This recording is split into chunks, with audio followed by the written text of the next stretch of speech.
Maplewood Court was a quiet, gated community nestled between hills and dense woods.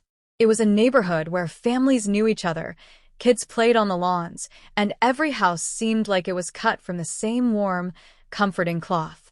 But behind this perfect suburban facade lay an old secret, one that the HOA hoped no one would ever remember. In house number 17, a small blue cottage at the end of the cul-de-sac, lived Mrs. Eleanor Briggs. Or at least, that's what everyone thought. Eleanor was never seen outside. No one saw her tending the garden, checking the mail, or taking out the trash. Her lawn was always perfectly trimmed, flowers watered, the mailbox emptied, but no one could recall when or how. Some said a relative visited occasionally to care for things. Others believed Eleanor simply didn't like people. But in the spring of 2024, strange things began to happen. It started when Amy, a young mother from house number 12, walked her dog past house 17 one evening. As the sun set, casting golden light across the houses, she heard a faint whisper, "Help me." Amy spun around. The yard was empty. The door was shut. Curtains hung still behind the windows. "Just the wind," she muttered, tugging the leash to move on. But the whispers didn't stop. Over the next week, more neighbors reported odd occurrences. Lights flickering at odd hours. A shadow moving in the attic window. Whispers of a woman crying at midnight. The HOA president, Mr. Collins, brushed it off. "These old houses make strange sounds," he said in the monthly meeting. Nothing to worry about.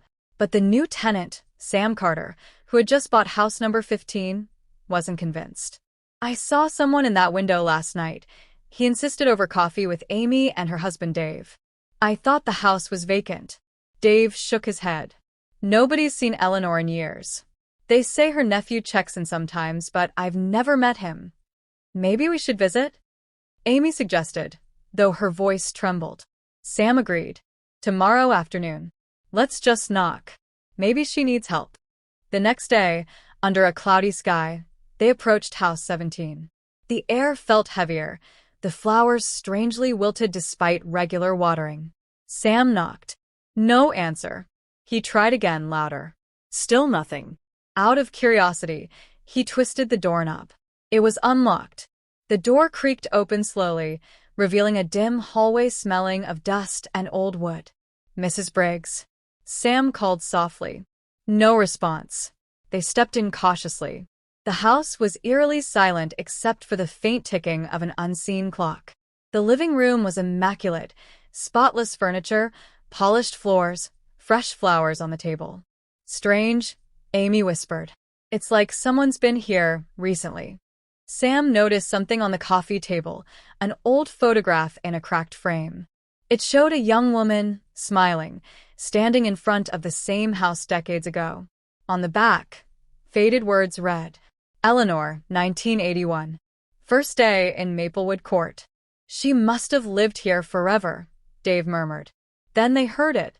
A faint whisper from the staircase. "Help me, please." Dave froze. Sam turned toward the stairs. "Did you hear that?" he whispered. The sound came again, clearer this time. "Help me." Sam took a step forward. Suddenly, a cold wind blew through the hallway, slamming the front door shut. Amy screamed. "What the hell is going on?" Dave gasped. Before anyone could react, they heard the sound of footsteps, slow, dragging, from the floor above. Someone was there. Or something. "I think we should leave," Amy said, backing toward the door. But Sam was already climbing the stairs. "Sam, no." Dave hissed. Ignoring them, Sam reached the landing and gasped. The hallway upstairs was lined with old portraits. Each one showed people who once lived in Maplewood Court, families, children, couples.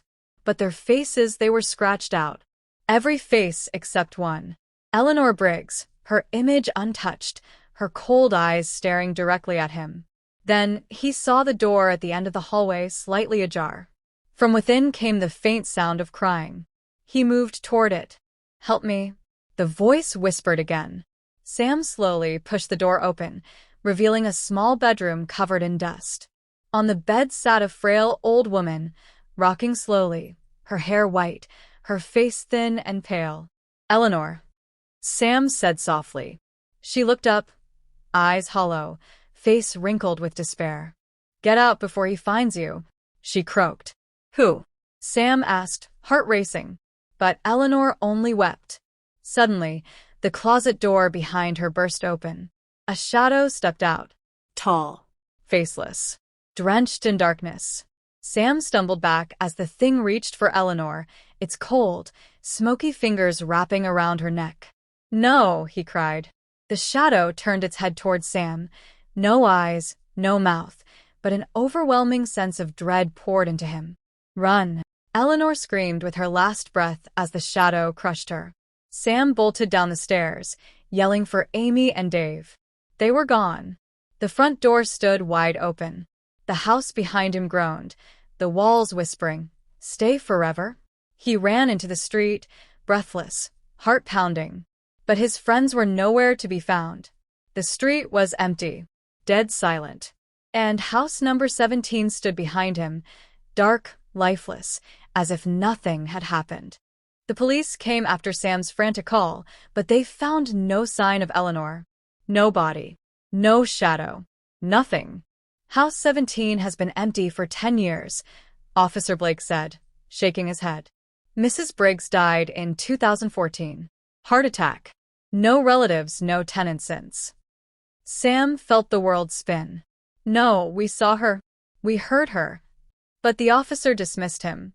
Later that night, unable to sleep, Sam researched the Maplewood HOA archives, files kept in the community center basement. He found something chilling. A sealed folder labeled, "Maplewood Court, Incident Reports, 1982 to 1990. Inside were yellowed pages, dozens of reports of mysterious deaths, disappearances, and sightings all centered around House 17. One report stood out. October 3, 1985, a tenant, Mr. Graham Lee, vanished after complaining of strange voices and shadows at House 17. His body was never found. Another, April 12, 1990, 3 children from the neighborhood disappeared after sneaking into House 17 on a dare. The case remains unsolved. Sam shuddered. Then he saw the last report. Final entry, May 1994. The HOA voted to seal House 17 indefinitely. All records to be hidden. No future sales permitted.